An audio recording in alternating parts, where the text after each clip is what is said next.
আসসালামু আলাইকুম ভিউয়ার্স, আশা করি আপনারা ভালো আছেন। মোহাম্মদ জাহিদুল হাসান নামের ইউটিউব চ্যানেলে আপনাদের স্বাগতম। আমি আপনাদেরকে আজকে এমন একটা ভিডিও উপহার দেব যে ভিডিওটা দেখলে আপনারা বুঝতে পারবেন যে একটা শালিক পাখি আপনারা কিভাবে ঘরে পুষবেন এবং এই শালিক পাখিটার প্রিয় খাদ্য তালিকায় কী কী আছে সেই ভিডিও আমি আপনাদেরকে উপহার দেব। আমি পর্যায়ক্রমে দেখাবো একটা শালিক পাখির প্রিয় খাদ্য তালিকায় কী কী আছে।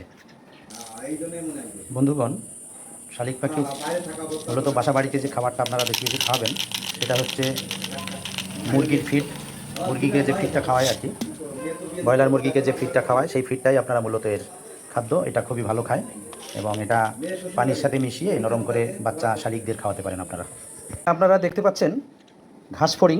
আমি মাঠের থেকে কিছু ঘাস ফড়িং ধরে নিয়ে এসেছি। এই যে যেটা দেখতে পাচ্ছেন এটা খাদ্য তালিকায় 1 নম্বরে অবস্থান করছে। এই ঘাস ফড়িংটা শালিক পাখির অতি প্রিয় খাবার।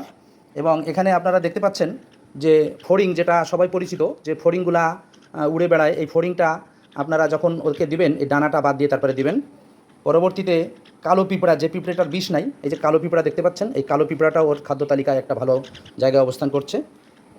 পাশাপাশি এর খাদ্য তালিকায় আমটাও খুব ফেভারিট, মিষ্টি আমটাও খুব পছন্দ করে।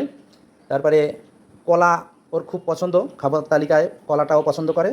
গাছের পাকা পেঁপেটা অবশ্য একটু মিষ্টি হলে ওরা বেশি পছন্দ করে। ফলের ভিতরে আম, কলা, পেঁপে এগুলো আপনারা দিতে পারেন।